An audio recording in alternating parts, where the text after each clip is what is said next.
Shalom Aleichem, everybody. Welcome to this week's TorahByte. This week's Torah portion is Parshat Shoftim. Moshe, throughout the entire book of Devarim, which is one long soliloquy from Moshe at the end of his life, imparting to the Jewish people what they will need to know after his passing for all of eternity, spends the first half talking about the fundamentals of our faith, what it is that we believe about God, the relationship we have with God, how it should affect our morality, and how it should affect the way we practice with love and awe for God.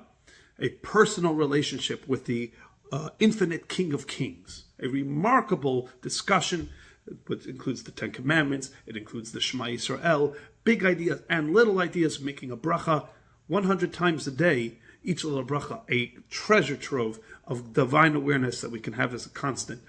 Then, in Parshat Shoftim, Moshe pivots. Shoftim v'shotrim titen lecha b'chol sha'arecha. Judges and enforcers you shall have at each of your gates. Making a very important point, that Judaism is not something that is meant to be practiced just in the synagogue, just in the temple, or even just at home.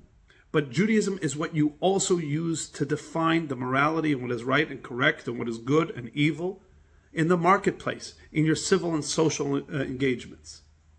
This was true when the Jewish people came into the land of Israel and they established a trilateral system of government, which our founding fathers, who were students of the Torah, used to create our brilliant system today. We have today in America an executive branch, the president, the legislative branch, the Congress, and a judicial branch, the courts, the Supreme Court in particular. And they are each co-equal, and each one acts as a check and balance, and we're pretty proud of the system. This system came from the Jewish times of the temple with the kings. We had a trilateral system of governance. You had the executive, which was the king and all the ministers and the army, etc. You had the judicial branch, the Sanhedrin, 71-member body that presided in the chamber of hewn stone on the temple, and that was their job to interpret and adjudicate Torah. And then you did not have a legislative branch, but you had a spiritual branch. You had the Kohanim with the Kohen Gadol at its head, and they were each co-equal.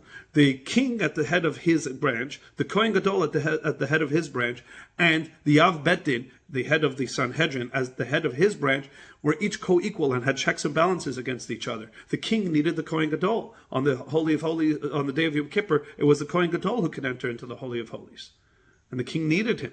On the other hand, the Kohen Gadol could not sit in the very temple that he presided over. But the king, who represented God's sovereignty, was in fact allowed to sit. And both of them could be brought before the Sanhedrin at the behest of the Av Bet Din and put on trial even for treason of the Torah and be found guilty and put to death if necessary. Because ultimately, that is why there is no legislative branch in Judaism. Because there's only one lawmaker, that's God, and he's already given it to us, and it's the Torah.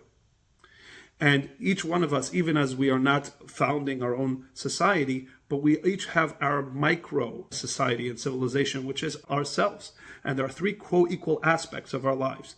There is our managerial, kind of our civil and our social, going out there, earning a living, being around people. There's our spiritual.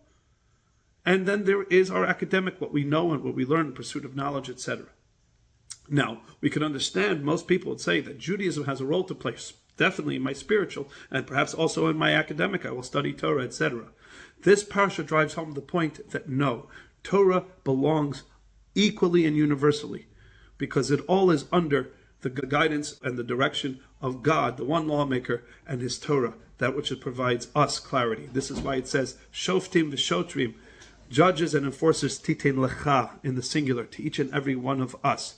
B'chol sha'arecha, in all your gateways, your eyes, your ears, your mouth, your nose, not just in what you do that is holy, but anytime your eyes, ears, mouth, nose are taking in things, the perspective that you have and what you see and what you hear and what you say and how you act should all be determined by the discernment of the judges of Torah, your own understanding and knowledge of Torah, and your own understanding of what is right and wrong, and the way you act in the world around you, and what you export and what you import should be defined with the truth and the clarity that is Torah. Shabbat Shalom.